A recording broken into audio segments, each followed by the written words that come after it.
Hello, on rentre dans le vif du sujet, comment créer un site web e-commerce pour moins de 50 euros. C'est l'objectif de la vidéo et je vais te montrer exactement étape par étape comment je ferais pour lancer un site web totalement neuf pour moins de 50 euros et avec les différents outils gratuits ou très peu chers que j'utiliserai. Tout d'abord, merci à Odoswitch qui sponsorise cette vidéo. C'est une solution d'hébergement web française et ça me fait vraiment plaisir d'en parler parce que ça fait très longtemps que je travaille avec eux. On perd pas plus de temps, je te montre exactement tout le process de A à Z, comment créer un site web e-commerce pour moins de 50 euros. Dans un premier temps, ce qui va t'intéresser, c'est le choix du nom de domaine. Pour ça, tu peux aller sur nomdedomaine.fr et tu vas pouvoir voir quels noms de domaine sont encore accessibles. Bien sûr, là, c'est des noms de domaine qui sont neufs. Tu peux aussi faire le choix d'acheter un nom de domaine expiré, mais par contre, tu vas devoir le payer beaucoup plus cher. Donc là, on a la disponibilité des domaines, mais on va faire un petit move pour pas avoir besoin d'acheter le nom de domaine. Et ça se passe directement grâce à Odoswitch. En fait, Odoswitch, c'est un hébergement web et contrairement à beaucoup d'hébergeurs web, ils sont totalement transparents sur tous les services qu'ils proposent. En plus, comme je te l'ai dit, c'est un hébergeur 100% français qui a des data centers en France et en plus, c'est l'un des acteurs les moins chers du marché. Quand tu regardes le prix, on est à 4,20 € par mois. Et franchement, avec tous les services qu'il y a compris à l'intérieur de l'offre, c'est vraiment donné. Typiquement, toi, ce qui peut t'intéresser, en tout cas, moi, c'est un des facteurs qui a joué dans la balance, l'hébergement multi-domaine illimité. Tu peux héberger autant de domaines que tu veux avec cette même offre, avec ce même prix. Ça, c'est vraiment ouf. À côté de ça, Odoswitch, je les ai contactés vraiment beaucoup de fois. Je pense que j'ai dû même être un des clients relous. Et leur service client, il est dispo 24 heures sur 24, 7 jours sur 7. Et ça, vraiment, ça change la vie, surtout quand tu as une problématique sur tes sites web, sur l'hébergement, ils vont te répondre très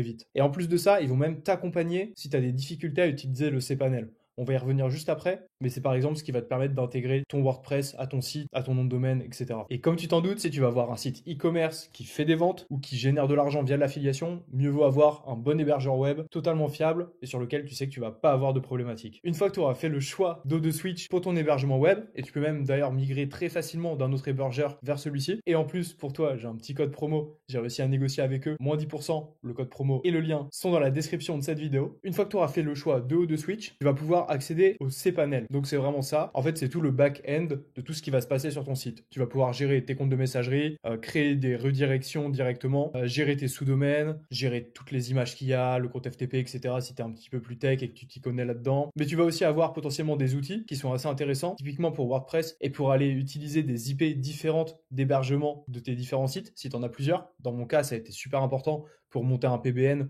qui soit pas identifié comme tel par Google. Et tu vois, tu vas pouvoir gérer beaucoup de choses. Et bien sûr, tu vas avoir le script pour intégrer directement ton WordPress à ton nom de domaine. C'est ce qui va être important de faire pour, encore une fois, que ce soit gratuit. Parce que oui, WordPress, c'est gratuit. Pour l'instant, tu payes que l'hébergement de Odoswitch. Et comme on l'a vu, c'est pas cher du tout. Et tu vois, si tu es nul comme moi au début sur le cPanel, sur l'utilisation, bah en fait, un petit ticket à Odoswitch et ils te répondent et ils te guident vraiment super simplement. Leur équipe est vraiment top pour ça. C'est pour ça que je te recommande leur solution et que j'hésiterai pas à leur faire confiance les yeux fermés. Bref, maintenant que tu as ton site hébergé, ton nom de domaine et ton WordPress, ce qui va être intéressant de faire, c'est toute la partie SEO, contenu dans un premier temps. Et pour ça, tu l'as peut-être vu au début, j'ai recherché des noms de domaine liés au pistolet à eau. On va se dire qu'on fait un e-commerce sur les pistolets à eau. Ça peut être un e-commerce qui vend directement les produits, ou ça peut être un e-commerce qui au fait va pousser de l'affiliation. Donc pas vraiment un e-commerce, plus un site de blogging, thématisé sur le pistolet à eau avec de liens d'affiliation. Dans les deux cas, ça marche et avec ton WordPress, tu peux le faire en utilisant WooCommerce ou pas. Et bien sûr, après, tu peux aller sur du Shopify si tu veux améliorer un petit peu les possibilités, mais par contre, Shopify, ça va devenir payant. Donc, tu peux commencer avec ton site WordPress. Et là, tu vas venir sur Alloscan, qui est un outil que tu peux utiliser gratuitement. Et encore une fois, c'est un outil français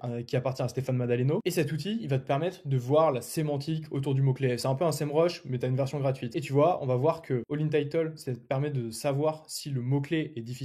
Là, il paraît difficile, mais tu vas voir qu'il y a plein de possibilités. Et en fait, tu vas retrouver un peu comme sur SEMrush, le search volume, donc le volume de recherche par mois, combien de fois il est cherché ce mot-clé par mois. Et tu vas aussi avoir tous les mots-clés proches, les mots-clés similaires, donc par rapport à la SERP, etc. Toutes les recherches associées, tout ce qui est sémantiquement proche, etc., etc. Et donc, tu vois, tu vas retrouver pas mal de mots-clés différents. Et après, ce qui est intéressant, c'est que tu vas avoir les différentes catégories auxquelles sont associés ces différents mots-clés-là. Donc, là-haut, ça fait partie de sport, hobbies, un peu home jardin, business, bref, tu as un peu de tout. Là, tu vas voir la SERP et surtout, tu vas avoir le search volume. Et tu vois bien que à chaque fois, c'est tous les étés. Mai, juin, juillet, août. Après, sur l'hiver, ça redescend et après, on repart. Donc là, c'est le parfait moment où ça commence à exploser au niveau des recherches. Une fois que tu as fait ton étude de mots-clés et que tu as ressorti tous les mots-clés qui sont intéressants, donc tu as regardé la difficulté des mots-clés, les mots-clés qui étaient intéressants par rapport à ta niche, etc., etc. Ce qui va être important de faire dans un premier temps avant de créer n'importe quel contenu, ça va être ta mind map. Te dire, ok, faut absolument que j'ai des catégories comme ça et en fait, les sous-pages qui viennent approfondir le contenu principal principale. Et ensuite, on va avoir les différentes sous-pages qui vont être des pages sœurs à elles, entre elles. Je t'ai fait une vidéo sur toute la partie maillage interne pour que tu comprennes mieux. C'est sur ma chaîne YouTube. Et du coup, je te l'ai fait en très rapide, mais ça va prendre une forme un petit peu dans ce style-là. Après, il y a plein de façons de voir la chose. Tant que c'est logique pour un utilisateur, c'est pertinent. Donc, on va avoir la page principale qui va cibler le mot-clé fort pistolet à eau. Et ensuite, on va avoir les différentes catégories. Activité aquatique, été, potentiellement, si tu veux aller parler des pistolets à eau, mais aussi d'autres choses et faire des liens. Comment s'hydrater en été, si tu veux faire une partie un peu plus blog sur la partie hydratation, etc. Pistolet à eau, ça peut permettre de s'arroser, non, non, non. On va avoir, bien sûr, la partie beaucoup plus business avec modèle de pistolet à eau. Et donc là, pistolet à eau électrique, revolver à eau, donc les différents modèles d'armes à eau, comparatif des meilleurs pistolets à eau. Tout ce qui est comparatif, c'est ce qui vend énormément,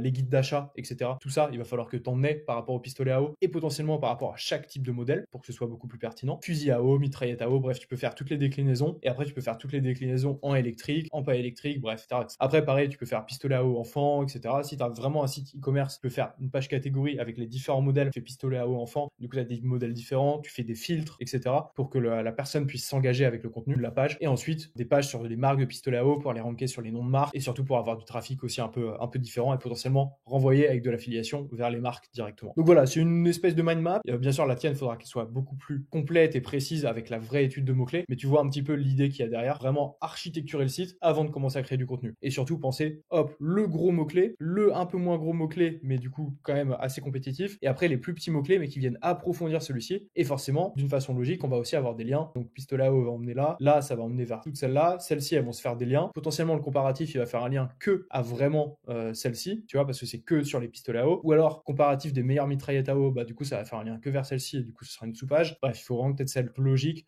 Encore une fois, j'ai une vidéo sur mon YouTube qui t'explique tout ça. Pareil, un outil 100% gratuit que tu peux utiliser, ChatGPT. Surtout que là, il y a ChatGPT 4o qui arrive. C'est vraiment beaucoup trop puissant et ça va te permettre de faire énormément de choses. Là, tu vois, typiquement, je vais demander de créer un cocon sémantique autour du mot-clé pistolet à eau et de me proposer tout le contenu qui pourrait être pertinent pour une personne qui vient tout juste de connaître l'existence des pistolets à eau jusqu'à le potentiel achat du pistolet à eau. Et donc là, tu vois, il va me faire les différents sujets. Tu peux faire un prompt beaucoup mieux, encore une fois, mais ça va déjà te donner une idée. Donc, il va y avoir du contenu informationnel. Qu'est-ce que, évolution, non, non, non. Les différents types. Donc là, ça va être tes pages un peu plus business, comme on les a vus. Haute pression, réservoir amovible, pistolet à eau enfant, adulte, pistolet à eau classique, et du coup, tu ajoutes mitraillette, les différents types, les différents modèles. Comment fonctionne? Donc pareil, ça va être de l'informatif, des guides au tout début quand la personne ne sait pas trop de quoi il s'agit. Et ensuite, tu vas l'amener au fur et à mesure vers les contenus beaucoup plus commerciaux à vocation business. Guide d'utilisation pour les débutants, techniques de tir, donc comment les utiliser. Après, ça c'est du blog un petit peu, toutes les activités aquatiques dont je te parlais tout à l'heure, divertissement, activités plein air, non, non, non. Toute la partie sécurité, ça intéressant, potentiellement peut-être à mettre sur des pages produits pour rassurer, montrer que tu es expert aussi dans la thématique. Tu vois, c'est du contenu qui n'a pas forcément vocation SEO, mais qui a vocation de vente et d'interaction, donc de navigation sur le site, donc d'une certaine façon de SEO. Tous les comparatifs, donc ça